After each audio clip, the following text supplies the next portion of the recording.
Like करें yesterday with Nitish को, साथ में सब्सक्राइब करें और प्रेस करें बेल आइकॉन ताकि आपको लेटेस्ट वीडियो का नोटिफिकेशन मिलता रहे। Hello friend, yesterday with Nitish पे मैं नीतीश आपका बहुत बहुत स्वागत करता हूं।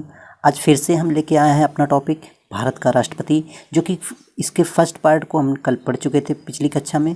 आज मैं आपको सेकंड पार्ट इसका बताऊंगा, जो कि आपके एग्जाम ऑफ पॉइंट व्यू से बहुत ही इम्पोर्टेंट है।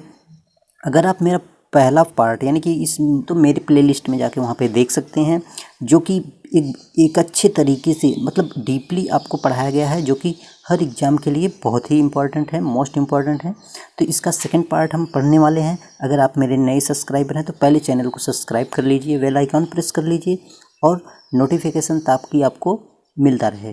तो चलिए सेकंड पार्ट हम स्टार्ट करते हैं। देखिए, पहले तो मैं आपको कल की जो क्लास मैंने ली थी उसके बारे में मैं आपको मोटे मोटे तौर पे आगे बताते चल रहा हूँ। तो हम कल क्या पढ़े थे, तो देखिए पहली क्लास हमारी थी कल की राष्ट्रपति की योग्यताओं के बारे में। तो हमने यहाँ पे योग्यताओं के बारे में देखा था कि वह भारत का नागरिक हो, 35 वर्ष की आयु पूरी कर चुका हो, लोकसभा सदस्य निर्वाचित होने की योग्यता रखता हो और वह पद ना हो, होना नहीं है।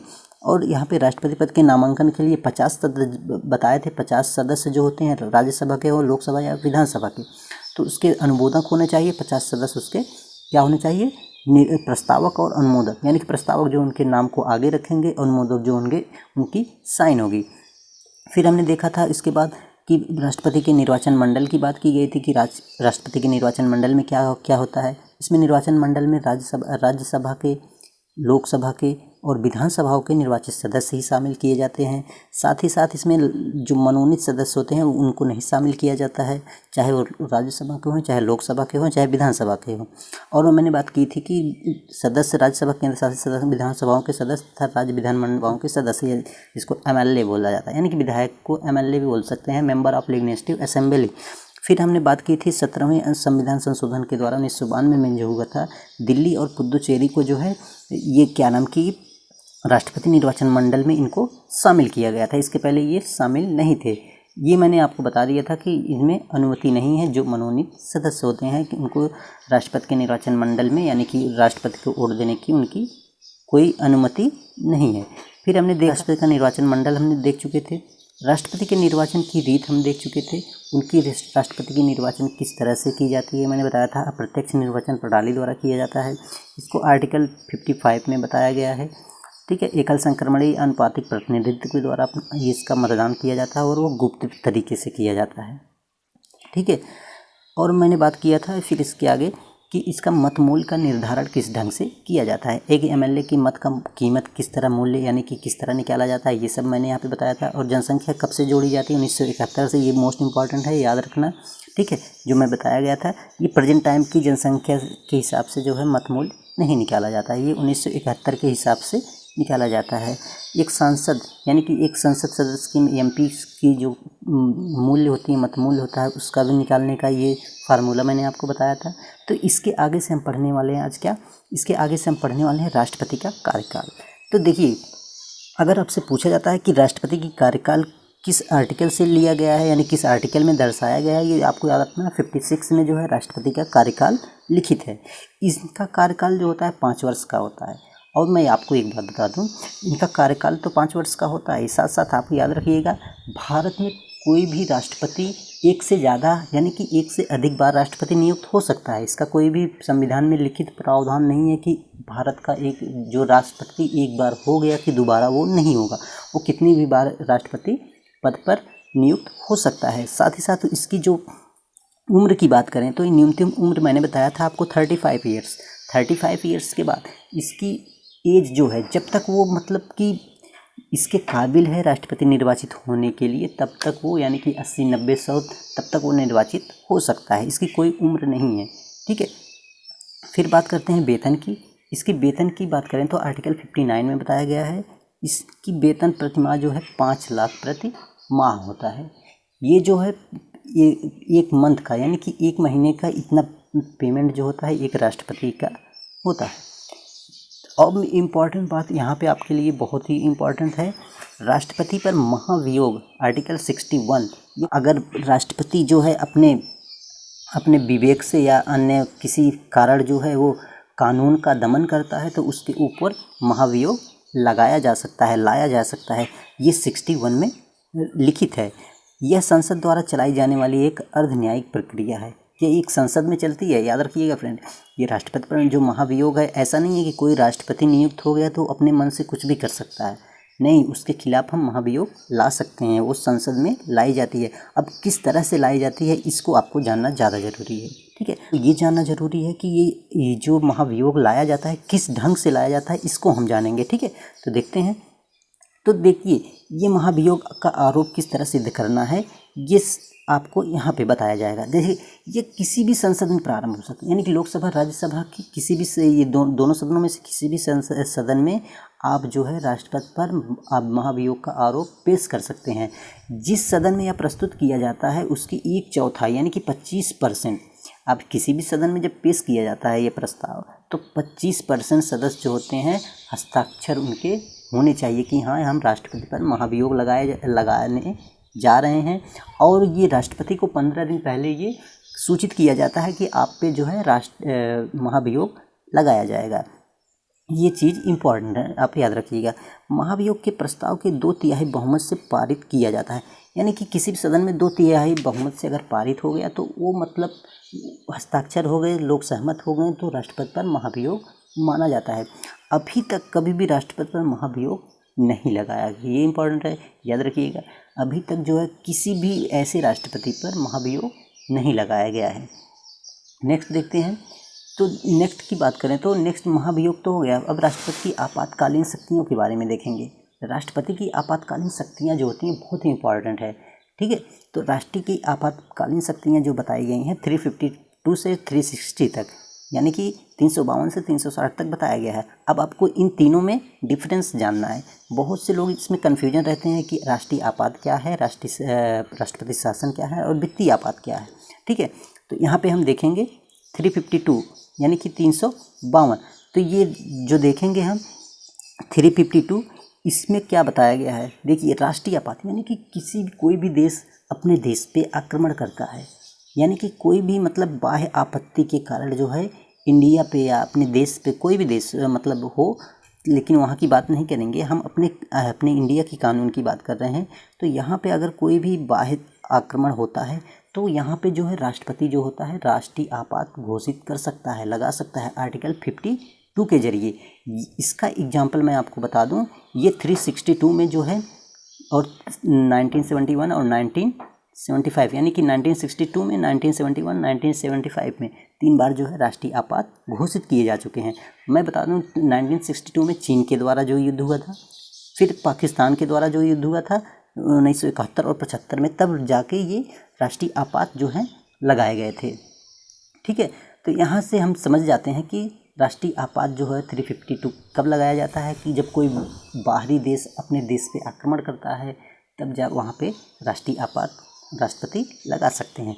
और राष्ट्रपति शासन आप जान ही रहे हैं। अगर राष्ट्रपति शासन कब लगाया जाता है, जब राष्ट्रपति क्या करता है कि राष्ट्रपति शासन कब लगाया जाता है, आर्टिकल 356, इसको मैं बता दूंगा आपको।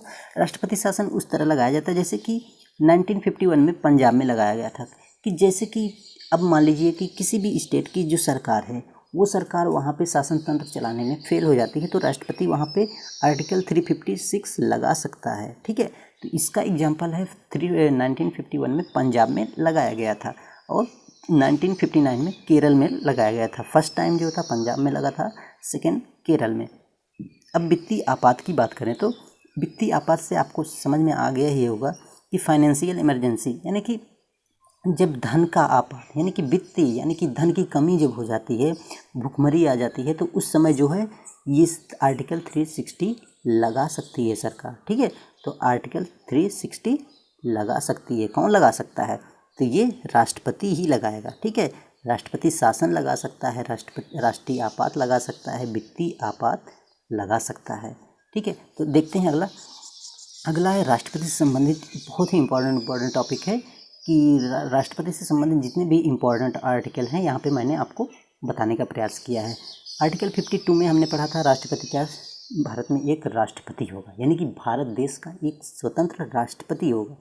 फिर बात यहाँ पे किया गया है कि आर्टिकल 53 में संघ की कार्यपालिका की शक्ति जो होगी वो राष्ट्रपति में निहित होगी। किसमें निहित होगी? वो राष्ट्रपति में निहित होगी शक्ति के संघ की कार्यपालिका।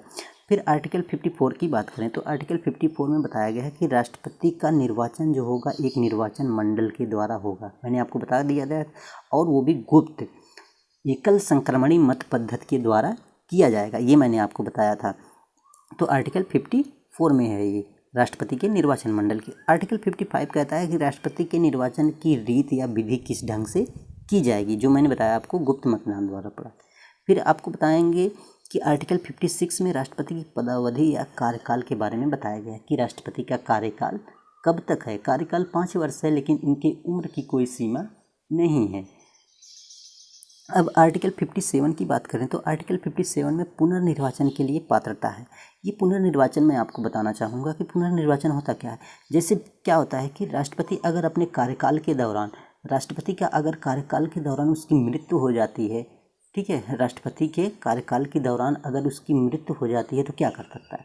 तो देखिए, उपराष्ट्रपति का पद तो होता ही है, ये जरूरी नहीं है कि संविधान में लिखित नहीं है कि उपराष्ट्रपति का पद होगा, नहीं, ये तो सरकार के ऊपर डिपेंड करता है वो उपराष्ट्रपति रखे या ना रखे। लेकिन आपको याद रखना है कि उपराष्ट्रपति और उप प्रधानमंत्री ये इम्पॉर्टेंट नहीं है। तो आपको याद रखना है कि जैसे कि अगर मान लीजिए सरकार, राष्ट्रपति किसी कारणवश उस पर महाभियोग लगता है या कुछ भी लगता है कि राष्ट्रपति पद जो है खाली हो जाता है, तो 6 माह के भीतर जो होता है, उस दरमियान जो होता है भारत का सर्वोच्च न्यायालय का मुख्य न्यायाधीश जो होता है वो राष्ट्रपति का कार्यभार देखता है, और 6 महीने के अंदर जो है राष्ट्रपति पद को पुनर्निर्वाचन किया जाता है। तो ये पुनर्निर्वाचन की पात्रता के बारे में बताया गया है कि उसकी पात्रता क्या होनी चाहिए आर्टिकल 57 में।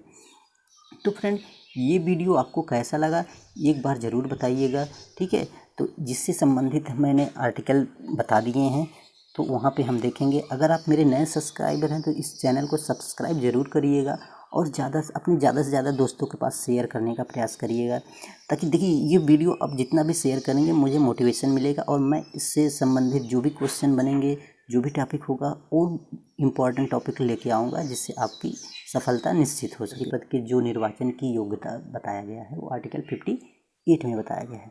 फिर आर्टिकल 59 की बात करेंगे तो राष्ट्रपति के पद के लिए शर्तें हैं, क्या क्या शर्तें रखी गई। जैसे कि मैंने बताया था शर्तें आपको कि वो लोकसभा सदस्य बनने की योग्यता रखता हो, ठीक है, ये शर्तें हैं। फिर आर्टिकल 60 में बताया गया है राष्ट्रपति द्वारा शपथ या प्रतिज्ञान। राष्ट्रपति जो शपथ लेता है उसका जो क्या प्रतिज्ञान किसके सामने लेता है, समक्ष लेता है, अपने आप को बांधता है वो राष्ट्रपति के बंधनों में, तो उसके बारे में आर्टिकल 60 में बताया गया है। आर्टिकल 61 में बताया गया है कि राष्ट्रपति जो है उस पर महाभियोग चलाने की प्रक्रिया क्या है, कितने सदस्य प्रस्तावक होंगे, ठीक है, कितने सदस्य को ये प्रस्ताव रखा जाता है कि 25 मतलब किसी भी सदन में 25% मैंने आपको बताया था कि सदस्य जो होते हैं वो समर्थन देना चाहिए, तब जाके राष्ट्रपति पर महाभियोग चलाने की प्रक्रिया चलाई जा सकती है। आर्टिकल 62 में राष्ट्रपति पद के रिक्त होने पर उसे भरने के लिए मैंने आपको बताया, कोई राष्ट्रपति जो पद खाली हो जाता है तो 6 माह में उसको भरना होता है, या पुनर्निर्वाचन के द्वारा भरा जाता है। जब तक वो पद खाली रहता है तब तक जो है भारत के सर्वोच्च न्यायालय के मुख्य न्यायाधीश जो उसको देखते हैं। आर्टिकल 72 में बात करते हैं राष्ट्रपति की क्षमादान की शक्ति है। यहाँ पे क्षमादान की शक्ति से मतलब आर्टिकल 72 में बताया गया है कि कोई भी व्यक्ति जो है मृत्यु दंड पाया है तो राष्ट्रपति उसको क्षमादान की शक्ति द्वारा उसको क्षमा कर सकता है, फिर या उसके दंड को कम कर सकता है, वो आर्टिकल 72 में बताया गया है। फिर आर्टिकल 73 की बात करें, संघ की कार्यपालिका की शक्ति का विस्तार किया गया है कि कार्यपालिका की शक्ति जो है उसके विस्तार किस किस क्षेत्र में किस तरह से कार्य करना है, ये आर्टिकल 73 में बताया गया है। तो ये रहा वीडियो आपके लिए राष्ट्रपति का, जो कि बहुत ही इम्पॉर्टेंट इसमें टॉपिक आपके लिए थे। किसी भी एग्ज़ाम में, चाहे SSC, bank, railway, net, JRF या फिर टेट, सीटेट, किसी भी एग्ज़ाम की आप प्रिपरेशन कर रहे हैं तो आपके लिए इसमें 100% क्वेश्चन मिलने हैं।